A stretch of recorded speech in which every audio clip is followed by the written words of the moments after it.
A little over 3 years ago, Mercedes-Benz took a giant leap into the electric space when the company introduced their very first ever fully electric vehicle, the EQS luxury sedan. Now, like its name implied, the EQS was designed to be the flagship S-Class of luxury vehicles priced well over $100,000. However, what if you want an electric Mercedes vehicle, but you don't necessarily want to spend that much? Well, that's where the entry-level EQB comes into play. When the company first introduced this vehicle last year, they essentially took the Likable, Boxy, and practical GLB and plucked out the internal combustion engine, replacing it with either a single or dual electric motors and putting in a 70.5 kilowatt-hour battery pack, offering up to 245 miles of range. So as you can see this week, Mercedes has loaned me the entry-level version. This is a 2023 EQB 250 Plus, with the Plus meaning this is the longest range model that you can get with up to 245 miles. And the big question I want to answer, if you guys are looking for a practical long-range electric SUV and you don't necessarily want to spend over six figures, how does the brand new 2023 EQB 250 Plus stack up? Stay tuned to find out.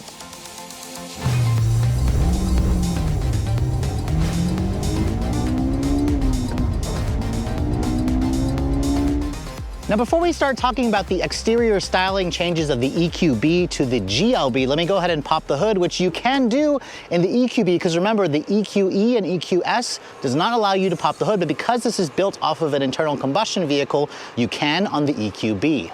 Now, for those of you who are hoping to find a frunk, sadly, the packaging in here is not great, so you're not going to find a frunk. Instead, what you are going to find is a single electric motor powering the front wheels. That's right, this is a front-wheel drive Mercedes-Benz vehicle here in America. Believe it or not, the first front-wheel drive Mercedes that I've ever driven.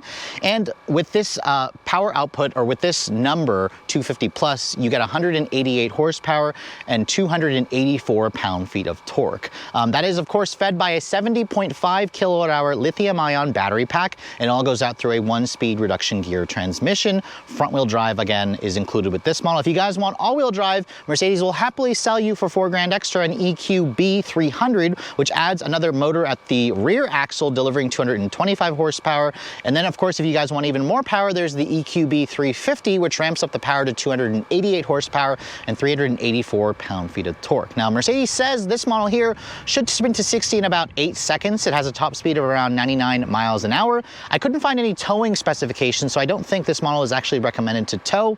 And as this vehicle sits, it weighs in at just over 44, or just under 4,500 pounds. So this is a good 700 pounds heavier versus the gas-only version. But let's go ahead and close up the hood and talk about the exterior styling. Now, first of all, if you guys have heard or seen my reviews on the other Mercedes-Benz models, you'll know that I'm not really a fan of the EQ design language. However, for the EQB, what Mercedes has essentially done here is kept the boxiness of the GLB, which I like. However, the front fascia, you can see, is unique. You have, of course, the signature big three-pointed star logo, although the grille, as you can see, has been closed off because this is an EV. You don't necessarily need the cooling. You also have an LED light bar here that cuts across the grille that connects the two headlight modules together. You have standard full LED headlights on this vehicle. You have also LED daytime running lights, LED low beams, however, a reflector LED high beam. It's not a projector style. So this right here is technically the lower end look of the vehicle. You can also get, I believe, an upgraded LED, along with a front bumper that also is a little bit more aggressive. The AMG Night package, or AMG body styling package, will make the front end a little bit more aggressive. My tester doesn't have that. It looks, again, more like a baser version, painted in this polar white. This is the free exterior color as well. Now, moving around the side profile, you can see that boxiness continues, which I love.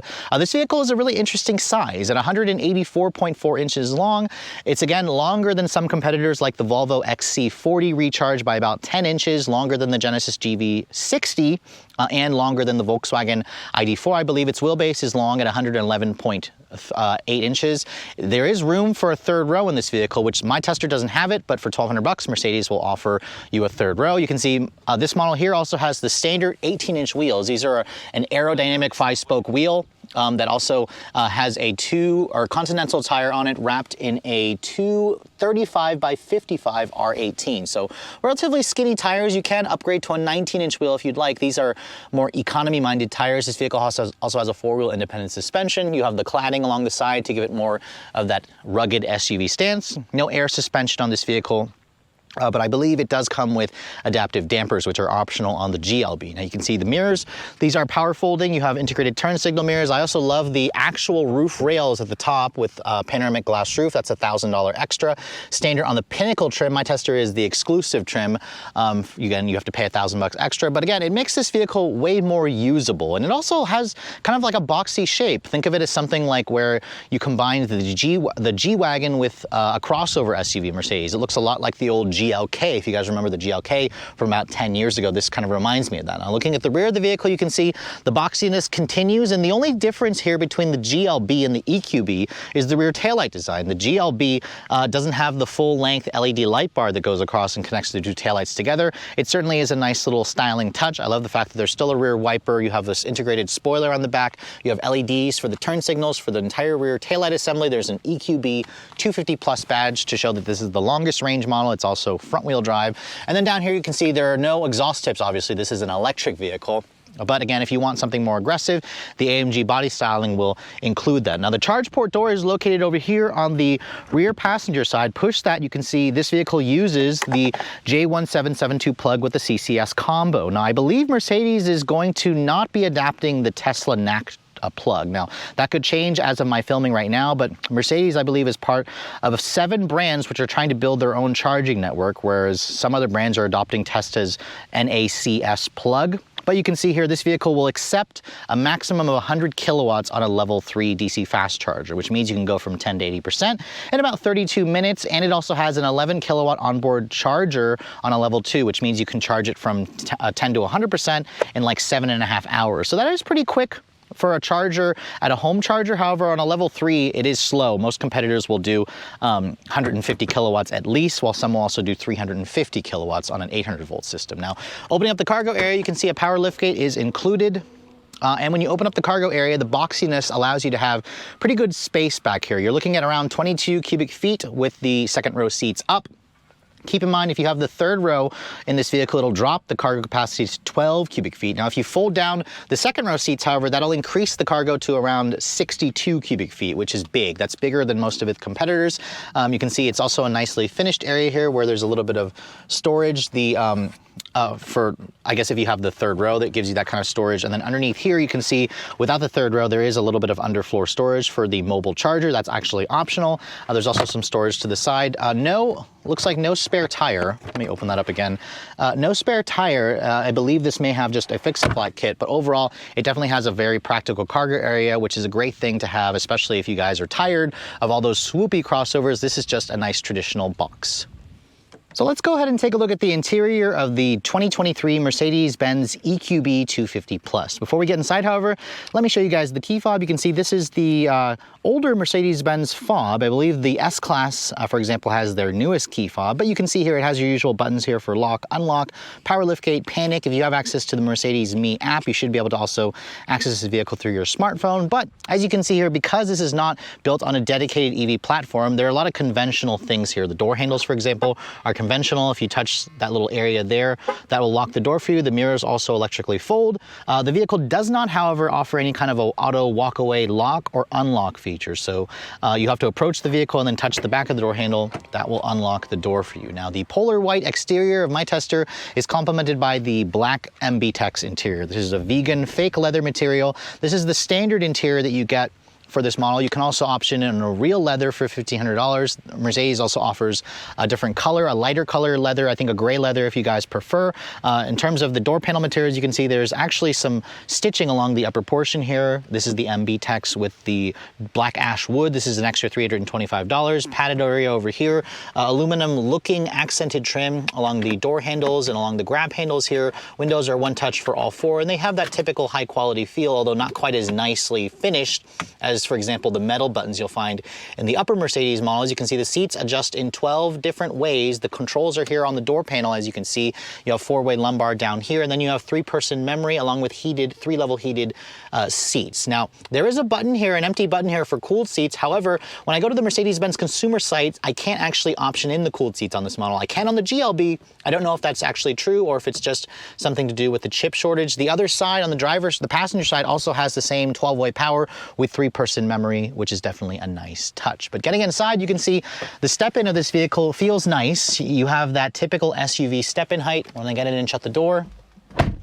has a nice solid sounding thunk. Remember, this is built on the gas platform from the GLB. Now, in terms of starting it up, it's very traditional. There's a start-stop button here. Push that, you can see the gauge clusters come to life. You get two 10.25 inch displays. This is going to be standard on every GLB, which is an upgrade over the this is standard on every EQB, which is an upgrade over the GLB. Excuse me, I'm probably going to confuse the two often.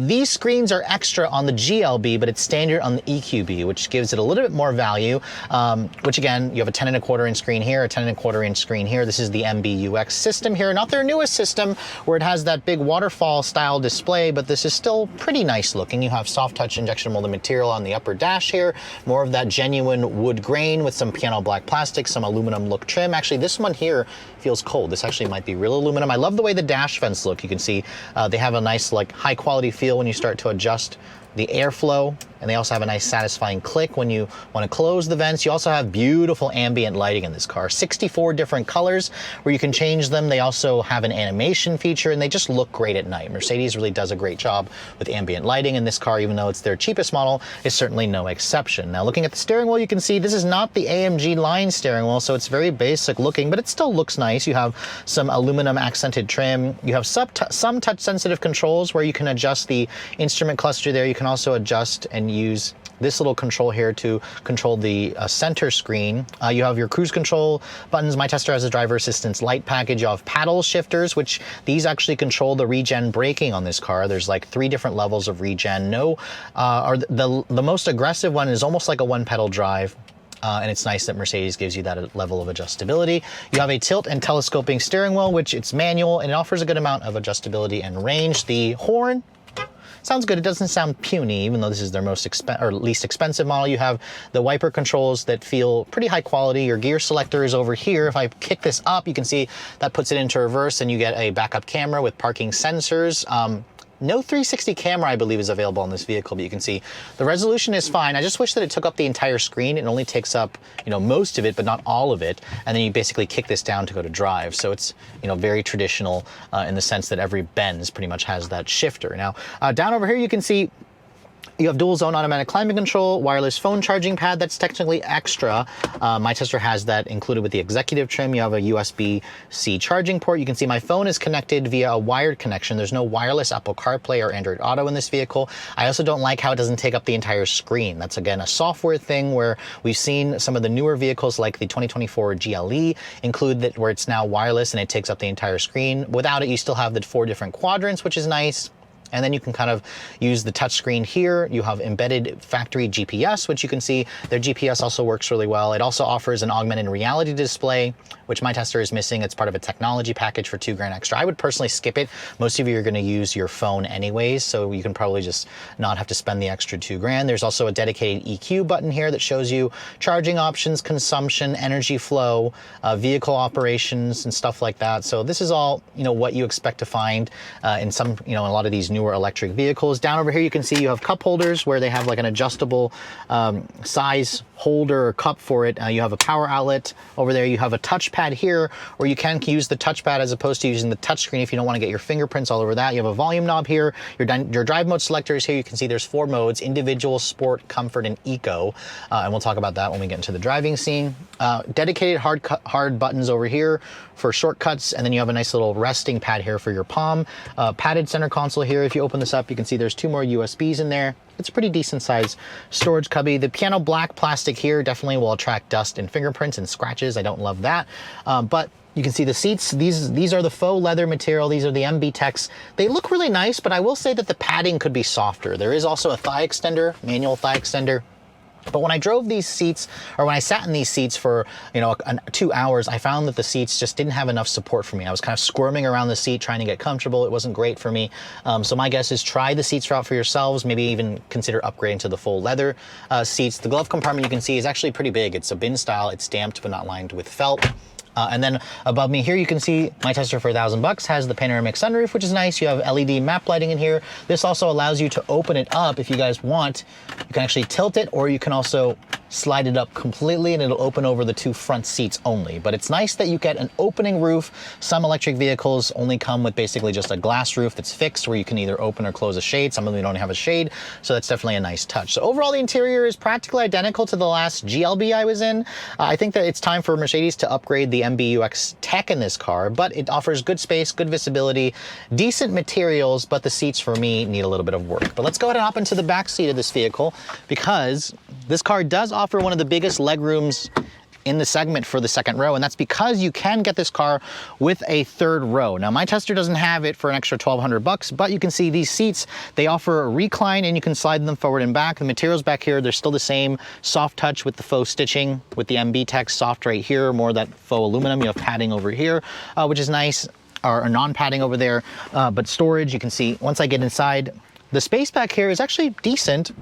Now, I will say that the seat itself feels like it's positioned a little high. You can see my knees are kind of awkwardly high for somebody that's 5'7", but there is 38 inches of legroom back here when the seat is slid all the way back. Now, there is a little lever here. I can pull that. I can slide the seat forward as much as this much to where this will eat into like half the space, but you can see really big difference there in terms of the positioning. That's for if you have the third row. There's a little strap over here. If you pull that strap on that side or this side, which I'll do it right here, you can recline the seat back a little bit, which is nice.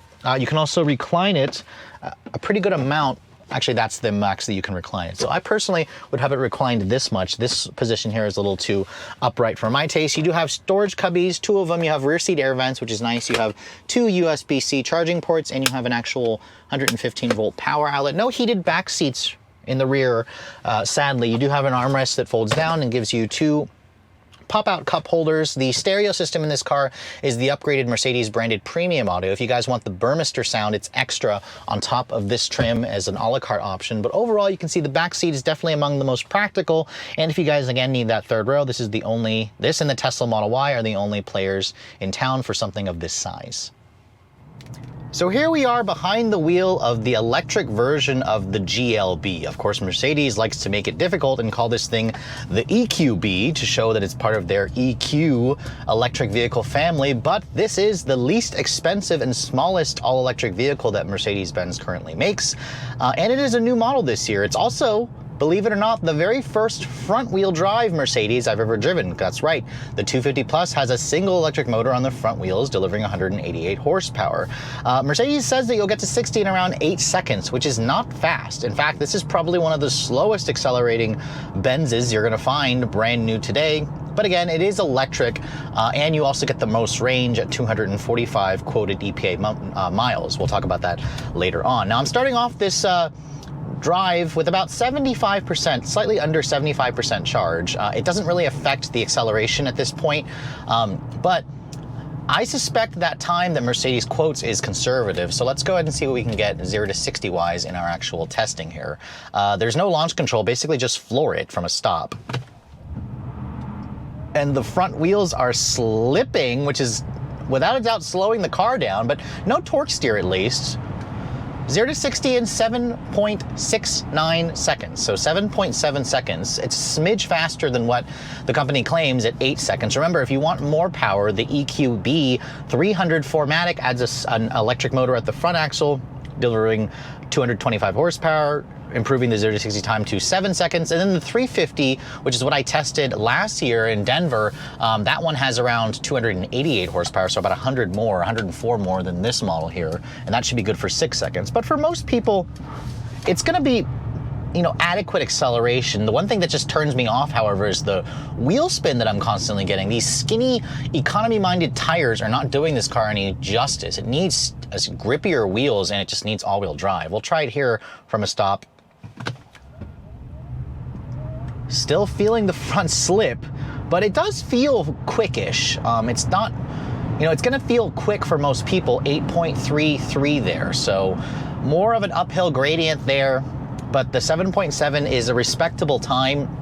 It's pretty much gonna match the acceleration you're gonna get out of something like the Audi Q4 e-tron, the 40 TFSI. That's the powertrain with the, or basically from the single motor ID4. However, that vehicle is rear wheel drive. It's curious that it's surprising that Mercedes made this vehicle front wheel drive when you guys go for the single motor variant. But You know, when I put my foot down, what I feel immediately is the instantaneous thrust. The suspension of this car is so darn soft that the front end will basically lift, the back will squat, and it does feel faster than the numbers would suggest. I mean, that's the beauty about electric vehicles, is all that instant torque. We have 284 pound-feet of torque. That is significantly more torque than the gas model, although keep in mind the GLB 250, the gas equivalent of this car, does have more horsepower. Benz also says it'll get to 60 about a second faster than this vehicle. I haven't had a chance to test out the front-wheel drive version, just a 4MATIC all-wheel drive version of that car. But, you know, compared to the gas engine, obviously you're gonna get rid of the shifting from that dual clutch, which was kind of clunky. You're gonna get rid of the buzziness from that 2-liter, and instead you just replace it with smooth, instantaneous electric torque. So this is the more appealing version, or appealing powertrain to daily driving, because let's face it, the most people who buy this type of vehicle don't care about quickest acceleration times. They're gonna care more about efficiency. And put my foot down here, I was trying to induce a little bit of torque steer, but not really torque steer, just constant wheel slippage. This car seriously could use stickier tires, but good acceleration. I mean, that's kind of the case with any EV, but remember, there are competitors in this space that cost a little bit more, if not the same as this vehicle, and they offer significantly more horsepower for the money. Although the Benz, I will say, we'll talk about the range in a second, does have an overachieving range that is much better than the EPA numbers would suggest. But let's go ahead and try it here again really quick. We're just gonna floor it. It ramps up the power slowly, but then once you get up to about 30, it gives you full power. Come on, let's see if I can get to 60 here. 7.65 there, so 7.6, we'll take that time. And again, it is a respectable time, but it is definitely one of the slowest Benzes I've ever driven. But at least it doesn't feel too slow in day-to-day driving. Most of the times you're gonna find the power to be acceptable. Put my foot down here, you can feel it's limiting the power there. It's trying to keep the front from spinning too much. I could fix that, of course, by just turning off the traction control, but hooliganism is not really this car's forte. I mean, you feel it when I'm driving the car around some corners. The steering is relatively quick, but the body roll is just incessive. It's just so much body roll. Visibility, however, is good. It's a big box, so it's got good sight lines out of the front, the sides, out of the back. This vehicle does have the driver assistance light package, so it includes the Benz's adaptive cruise control, lane keep assist, traffic jam assist, all that stuff. But it works pretty well. It doesn't offer like the lane changing and the hands-off, hands-free driving on the highway, however. Benz is, of course, working on that like so many other manufacturers. The seats are also, they feel okay initially, but I will say that I took this vehicle on some longer drives and I feel like I'm squirming around in the seat. I wish that it had a little bit more support in certain areas. Try the seats out for yourself, see if you like them. My tester is lacking cooled seats. And on the Benz's website, when I tried to build this thing, I couldn't find the option to add cooled seats. I saw somewhere in the press kit that you can get cooled seats on this car, so I'm not sure if it's because of the chip shortage or if Mercedes somehow changed their mind. They're like, no, we're not gonna put cooled seats on the GLB. You can get it on the, or I'm sorry, you can't get it on the EQB. You can get it on the GLB. Sorry, I'm gonna probably confuse the two vehicles constantly down the road, but let's go ahead and answer the range question here, because this car is rated at 245 miles on a full charge. That is not great. For a vehicle that is front-wheel drive. It's got a 70.5 kilowatt-hour battery pack. It takes about 30-ish minutes to charge this thing from 10 to 80% on a level 3 charger. Now, in my week's worth of testing, and when I started this, test out for range, on a full charge, the trip computer was showing about 295 miles of range. That's excellent. That's 50 miles more than what the EPA says. Turn off the air conditioning and it actually jumps up to 325 miles. 325 miles. Was not expecting that, although Mercedes tends to be a little overachievers when it comes to their actual range. I've tested that when I tried out an EQS, of course, and an EQE. But when I was actually driving this thing on doing some errands, doing some highway and some city commuting, in my week's worth of testing, I put about 200 miles on this, and I would say that realistically, you should get around 270-ish miles of range on a full charge in the real world. So that range figure is actually pretty good. It's more than what I got in a Genesis GV60 and a Volvo XC40. and the ID4 based Q4 e-tron. So the Benz certainly is an overachiever there, and it gets better real world range. Now it could also be because I'm testing this car when the temperature is perfect. It's like in the upper 70s right now. The other vehicles I tested, some of them were during the winter time. So to be fair, I'd have to test the two vehicles or the other vehicles during the same time and the same weather conditions. But again, I am very impressed with the range of this car in the real world. It's rare that I get an EV that actually surpasses the EPA numbers. So it's good to see that this car did that. In terms of the charging, this vehicle, I believe, charges relatively fast on my level 2. It charges at around 40 miles per hour, so you can take about 7 hours to charge this vehicle at your level 2 with a 48 amp. And that's pretty good. On a level 3, however, this only will accept a maximum of 100 kilowatts, which is pretty slow. 150 is technically the norm, but however, everyone else is kind of going to a 350 max because everyone else is moving to the 800 volt. This is still on the 400 volt architecture, so kind of keep that in mind. This car, to me, seems like a stopgap until Benz really works on their 800 volt architecture and pushes forward because everything's kind of going electrified. But, you know, for the smallest and most affordable electric Benz, there's certainly a lot of things to like about this vehicle on paper. However, until you start looking at the price tag, you'll realize that there are also some options out there for similar money that have significantly more power or significantly more range.